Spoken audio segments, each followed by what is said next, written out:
નમસ્કાર મિત્રો, ડૉક્ટર ભરત પટેલ અને આપ સૌ જાણો છો કે આપણી કોલેજ ડિજિટલ સ્ટુડિયો નું કામ પતી ગયું છે અને હવે નેક્સ્ટ ફેઝમાં આપણે ડિજિટલ સ્ટુડિયોનો કેવી રીતે ઉપયોગ કરવાનો છે તેની વાત કરવાની છે. તો તમે જે મારી સામે જે ઇન્ટરફેસ જોઈ શકો છો એ ડિજિટલ સ્ટુડિયોની સ્ક્રીન છે, એટલે કે ઓબીએસ સ્ટુડિયો જે છે એ આપણે અહીંયા વાપરવાના છે અને એ સોફ્ટવેરથી આગળના વિડીયો બનાવવાના છે. એટલે ઘણા બધા અધ્યાપક મિત્રો ઓબીએસ સ્ટુડિયોથી વાકેફ હશે, તેમ છતાંય જો નહીં વાકેફ હોય તો અહીંયા આવશો એટલે એની પણ ચર્ચા આપણે કરીશું. તો ઓબીએસ સ્ટુડિયોમાં સૌપ્રથમ તમારે જે ધ્યાન રાખવાનું છે કે આ મારી પાછળ જે સ્ક્રીન દેખાઈ રહી છે, આ સ્ક્રીનની અંદર તમે જ્યાં આવશો ત્યાં આગળથી તમે તમારું લાઈવ ટેક આ સ્ક્રીનથી તો જો તમે સહેજ હટી જશો તો તમારો જે તમે પોતે નહીં આવો અને તમારી જે સ્ક્રીન છે એ દેખાશે. એટલે હવે તમે જ્યારે અહીંયા સ્ટુડિયોમાં આવો છો ત્યારે તમારે શું કરવાનું છે?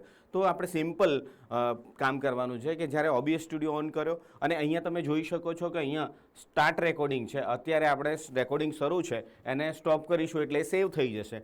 પણ આપણે શું કરવાનું છે કે સૌપ્રથમ એને સ્ટાર્ટ રેકોર્ડિંગ આપવાનું છે. સ્ટાર્ટ રેકોર્ડિંગ કર્યા પછી આ ફ્રેમમાં આપણે જે કામ કરીશું એ આ ફ્રેમમાં દેખાવાનું છે અને પછી આપણે આને બંધ કરી દેવાના છીએ, આને મિનિમાઇઝ કરી દઈએ છીએ.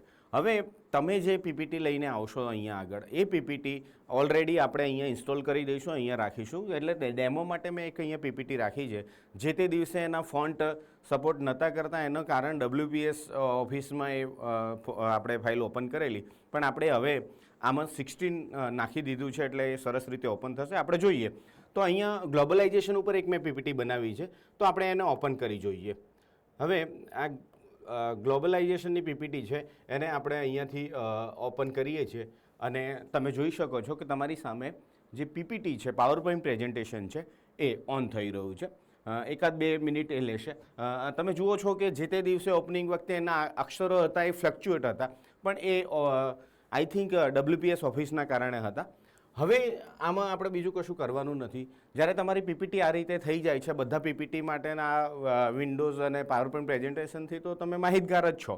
એટલે ફક્ત તમારી અહીંયા પીપીટી પ્રેઝન્ટ કરવાની છે અને પછી તમારે અહીંથી ખાલી સ્લાઇડ શોમાં જવાનું છે અને સ્લાઇડ શો ઉપર ક્લિક આપશો એટલે ફ્રોમ બિગિનિંગ એના ઉપર આપણે ક્લિક આપી દઈશું એટલે આપણી સ્લાઇડ ઓપન થઈ જશે.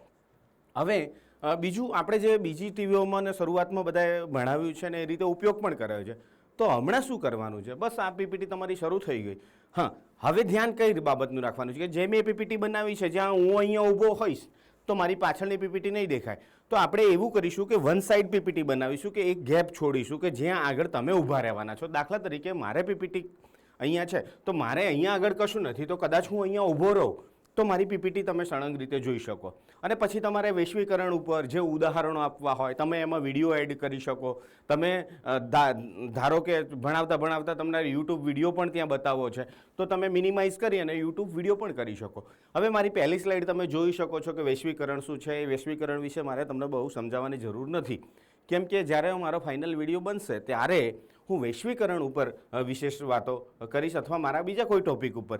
તો તમારે આ રીતેની આટલી કંઈ જગ્યા સ્પેસ રાખવાની છે કે જ્યાંથી કરીને તમે અહીંયા ઊભા રહેશો અથવા તમે અહીંયા સ્ક્રીનમાં અહીંયા હશો તો તમારું જે કન્ટેન્ટ છે એ કેમેરામાં પ્રોપર રીતે આવશે અને તમારું રેકોર્ડિંગ પણ સારું થશે.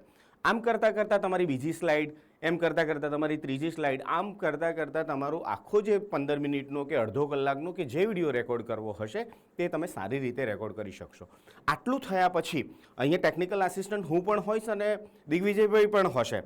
પણ જો એવું થાય અને તમારે જાતે જ કરવો છે તો આમાં બીજું કશું કરવાનું નથી. અને આ પૂરું થાય એટલે તમારે અહીંયા ડબલ ક્લિક આપવાનું છે. આ જો તમે શરૂમાં પણ એવું પણ કરી શકો કે દાખલા તરીકે આના સિવાય તમારે કંઈક કહેવું હોય તો અહીંયા તમે લખી પણ શકશો કે વિદ્યાર્થી મિત્રો આ પણ છે. તો કેટલી સરસ મજાની વ્યવસ્થા છે. એટલે આને આપણે હવે અમલમાં મૂકવાની છે અને બધાએ પ્રયત્ન કરવાનો છે. બસ બીજું કશું કરવાનું નથી. તમે નીચેથી સ્ક્રોલ કરશો એટલે તમારી પીપીટી આવી જશે અને પીપીટીને અહીંથી તમે બંધ કરી શકશો. આ પીપીટીને તમે અહીંથી બંધ કરી દેવાની છે અને બંધ કરી દેશો એટલે અહીંયા તમારું કામ પૂરું. પણ તેમ છતાં હજી પણ રેકોર્ડિંગ તો શરૂ છે. તો તમારે શું કરવાનું કે તમે ઓબીએસ સ્ટુડિયો જે શરૂઆતમાં ઓપન કર્યો હતો એ ઓબીએસ સ્ટુડિયોમાં જવાનું. અહીંયા તમે નાનકડું આઇકોન દેખાઈ રહ્યું છે ત્યાં આપણે ક્લિક કરીશું. આ લાલ દર્શાવે છે કે રેકોર્ડિંગ શરૂ છે. હવે આને સીધું આપણે કશું કરવાનું નથી ને અહીંથી આપણે શું કરી દેવાનું છે, બધા અહીંયા જુઓ અહીંયા જે છે એ અહીંયાથી આપણે સ્ટોપ રેકોર્ડિંગ કરી દેવાનું છે. હું તમને સ્ક્રીનમાં દેખાઈ જ રહ્યો હોઈશ. તો અહીં